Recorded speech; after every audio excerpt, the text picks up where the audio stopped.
the Gansa Shube, Jajesimo Yala, Toma, Tamdi Shuata, didn't Namsol Garden Shua and Sena, New York Rangir, Mayo Legongi, Miri Nazol, Handsome G, Shoseji to Scotishu, Gotishu, New York Rangir, Chamsco, Shunlam, Shipshini, Sanam Nabe Tola Yube, Benzo Kangi, Somgana to Resha, then Handsome D Tola, the Neemina, Mambuchi to Tamshenag.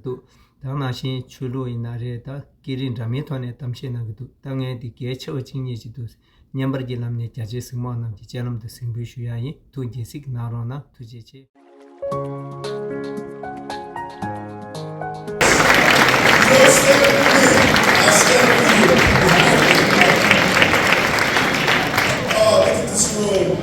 This is one of the greatest displays of faith inside our community, and as this woman said, she says, no, Mr. Mayor, show mercy to our elderly friends, okay. And as we sit here, you can leave your sign up, don't resign yet, okay, all right. And so as we sit here and look at this greatest display of faith in our communities, from the Rastafarians who are here, to our Jewish brothers and sisters, to our Sikh, to our Muslims, to our Christian, greatest display of faith in this city. And I have this level of tolerance of understanding the city as diverse as this New York, 8.3 million people. You're going to have 35 million opinions. Trust me. That is just the life of New York City. Now, as I was sitting next to my mentor, Brother Daughtry, and just reflecting on this long journey that we have had for so many years together. I thought about the person I talk about often throughout my professional life. I talked about Mommy, Dr. Mae Adams. And I think about, when Mommy came to New York City, she was forced to leave Alabama because she was impregnated by a very prestigious person in Alabama. And instead of looking at what he did, they told her she had to leave. She made her way here and gave birth to my older sister, Sandra.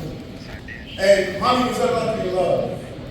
Men broke her heart. She was dedicated for many years to my father, who probably personified and tuned Papa was a golden star.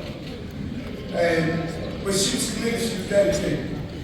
And one moment that I always reflect on, I always like to share portions of her life so people can get a fullness of who this amazing woman was and what she has done for me.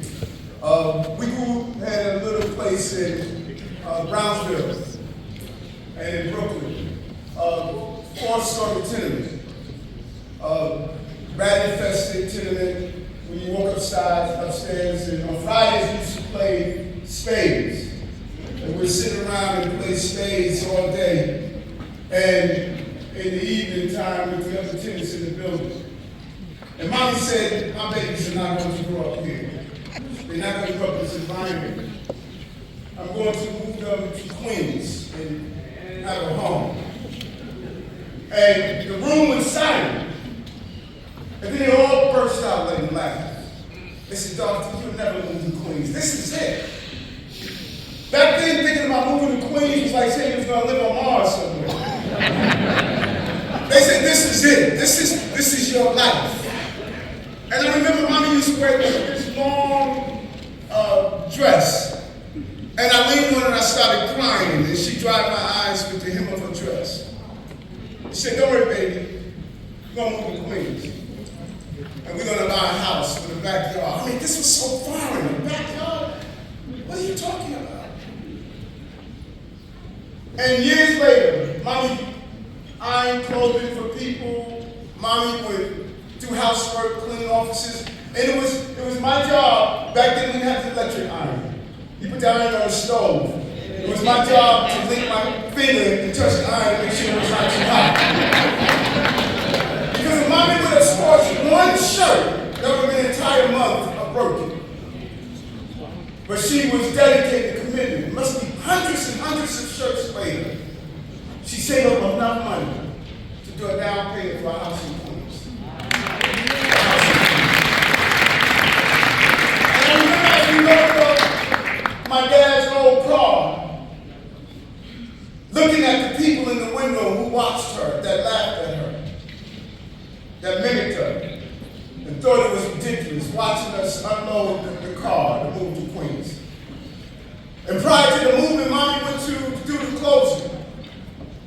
And she went inside the bank, and there was the lawyer who she cleaned his house for, watching her to the closing.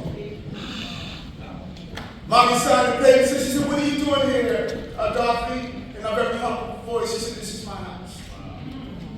Mommy finished closing, and Mommy went home to his house and cleaned his house for him. He said to his wife, "Dorothy bought a house today." When Mommy finished cleaning the house, he fired her. Who do you think you are to buy a house? Mommy went to 179th Street train station, and she said, "Baby, I cried and I screamed and I yelled as the trains went by." She said, "Then I dried my eyes because I had 6 children, and I had to make sure that they still had that house." And she would leave at night on her arthritic knees and go and clean office space. During the day, she would work at Amstead Daycare Center. During the afternoon, she would clean other people's homes just to make sure that she could hold on to that house. Hold on to that house. That's who reared me. That is a portion of the story of the resiliency of what I saw for the entire time that I had her in my life. You hear me say all the time, she had 6 children and she loved them all, but she adored me. She would tell me stories and late at night and to share things with me.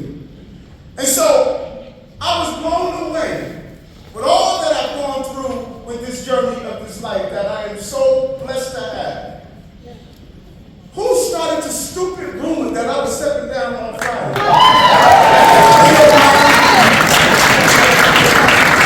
And you know what's fascinating? You have to be of a great level of wisdom to understand what is playing out on the stage of politics in New York City. You gotta focus on this, folks. How do you print a rumor that I'm resigning on Friday, but don't print the fact that we had more jobs in the city's history on that same day? Now, one time,